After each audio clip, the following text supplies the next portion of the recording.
বর্ষায় যখন আকাশে মেঘের ঘনঘটা, সেই বৃষ্টিকে মাথায় নিয়ে আমরা বেরিয়ে পড়লাম বাইক নিয়ে। গন্তব্য বিকিহাটের বিশ্বসুখ সেবাশ্রম সংঘ, অর্থাৎ সুখদেব বাবার আশ্রম।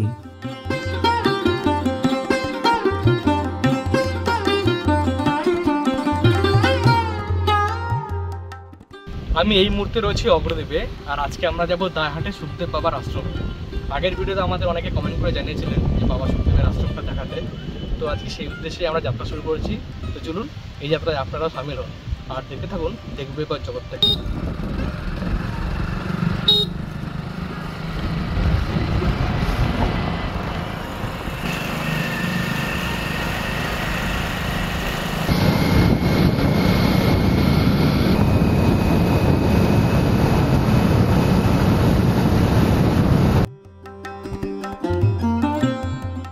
তবে সুখদেব বাবার আশ্রম যাওয়ার আগে আমরা অগ্রদ্বীপের গঙ্গা দেখতে গেলাম। বর্ষায় গঙ্গার জল ফুলে ফেঁপে উঠেছে। প্রথমে গেলাম অগ্রদ্বীপের মড়িঘাটে। বেশিরভাগ যুব সমাজের অলস বিকেলটা আজও এখানেই কাটে।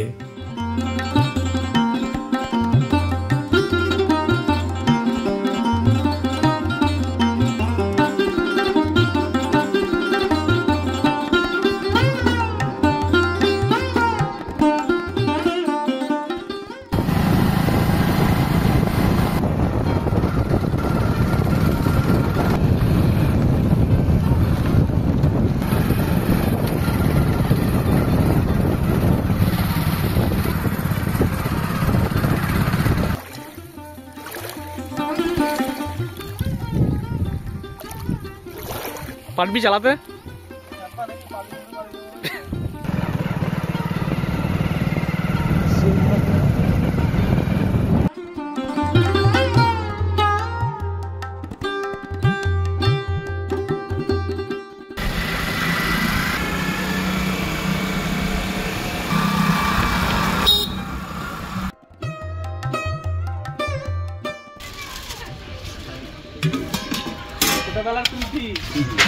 আস্তে আস্তে এই কুলফিগুলো আমি প্রথম খাই কাটা জানিস? এই কুলফিগুলো আমি প্রথম খাই 8 আনা করে। তখন আর এত বড় ছিল না, তখন সরু ছিল। আমি তো কুলফির উপরে ক্রিম খেয়ে ফেলে দিতাম খোলাটা। আমার খোলাটা ভালো লাগে, এটা তখন বুঝতাম না যে এটা খাওয়া যায়, বাট ভালো লাগে। আমার হেভি সুন্দর লাগে।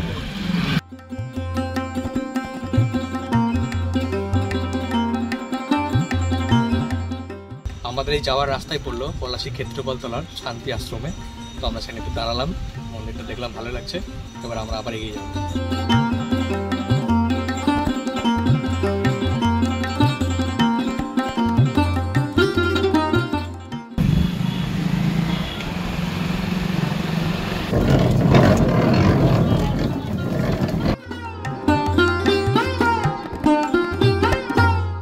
নয়নাভিরাম গাছগাছালি আর পাখপাকালের ছায়াঘেরা পরিবেশ অনেক ভক্তকে আকৃষ্ট করে এই বিশ্বসুখ মিলন মঠ, যার প্রতিষ্ঠাতা শ্রী শ্রী ঠাকুর সুখদেব ব্রহ্মচারী।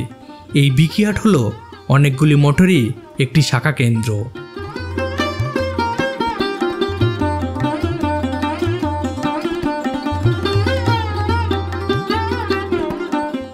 শ্রী শ্রী ঠাকুর সুখদেব ব্রহ্মচারী তার বার্তাতে বলেছিলেন, দানই ধর্ম, ত্যাগই ধর্ম, আর নিঃস্বার্থ সেবাই হলো সকল ধর্মের মূল মর্ম।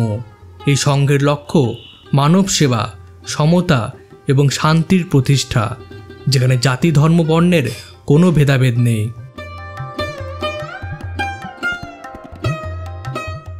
ঠাকুর বলেছিলেন, মোহে আবদ্ধ মানুষ আসলে শ্বাসরুদ্ধ মাছের মতো, দুঃখ, লোভ আর হিংসায় জর্জরিত। তাই তিনি সমাজের বুকে আধ্যাত্মিক আলোর দ্বার খুলে দিতে চেয়েছিলেন, যাতে মানুষ ঈশ্বরের প্রেম, কৃপা আর জ্ঞানের স্পর্শ পেয়ে শান্তির শ্বাস নিতে পারে। একই সঙ্গে যারা সাংসারিক জীবন ত্যাগ করে আরও উচ্চ আধ্যাত্মিক সাধনা চান, তারাও এই সঙ্গে খুঁজে পান তাদের সাধনার প্রাণকেন্দ্র।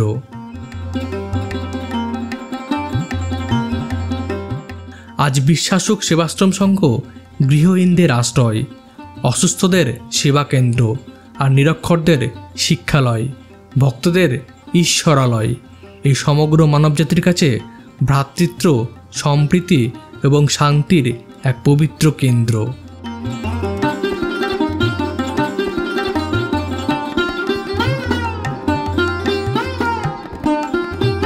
আমরা ছিলাম সুখদেব বাবার আশ্রমে, দায়হাটের বিকিহাটে এই আশ্রমটি অবস্থিত।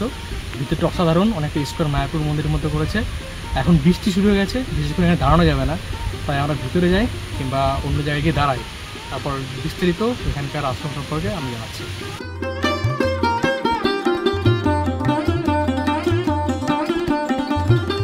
আমি এই মুহূর্তে রয়েছি কাটোয়ার বিকিহাটের সুখদেব বাবার আশ্রমে। প্রতি বছর দোল পূর্ণিমার সময় এখানে বড় করে মেলা বসে, আর সেই মেলায় প্রচুর ভক্তের সমাগম হয়।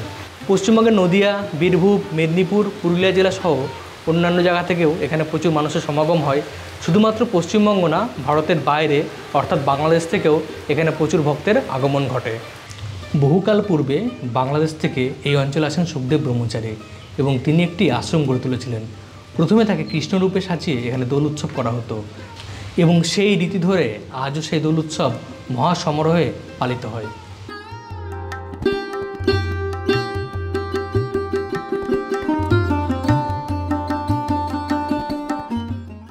দোল উৎসবের সময় এখানে প্রসাদ বিতরণ করা হয়।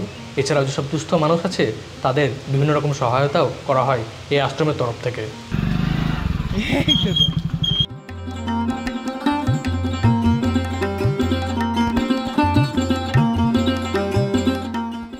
এখন চলে এসেছি আমরা দায়াটের জোড়া শিব মন্দিরে। আর কত পুরাতন শিব মন্দির আপনারা সবাই দেখুন।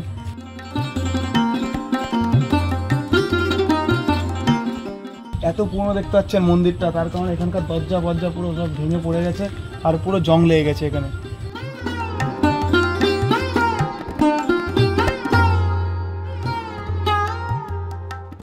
আমি এই মুহূর্তে রয়েছি দায়হাটের বেড়া অঞ্চলে, আর এখানে দুটি যমজ শিব মন্দির রয়েছে।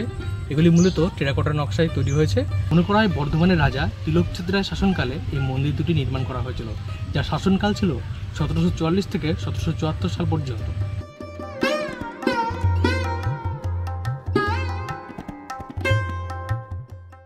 এই যে আমরা দেখতে পাচ্ছি টেরাকোটার যে প্যানেল, তাতে নকশা তৈরি করা হয়েছে। এই একটা টেরাকোটা মূলত বর্ধমান আর বাঁকুড়ার বিভিন্ন জায়গায় এই মন্দির দেখতে পাওয়া যায় টেরাকোটা নকশার। আমরা আগে বাঁকুড়া গেছি, ইভেন কালনাতেও বেশ কিছু টেরাকোটার মন্দির রয়েছে। এই সুন্দর, কিন্তু খুব ভেঙে গেছে অবস্থায়, মানে জীর্ণকায় অবস্থা। এইগুলো খসে পড়ছে এরকম অবস্থা, এগুলোকে রক্ষণাবেক্ষণ করা খুবই দরকার। ভিতরে কিন্তু এখনো ফুল রয়েছে, হয়তো কেউ পূজা দিতে এসেছিলেন। এটা জবাফুল নীলকণ্ঠ রয়েছে, এটা মহাদেবকে সমর্পিত করে দেওয়া হয়।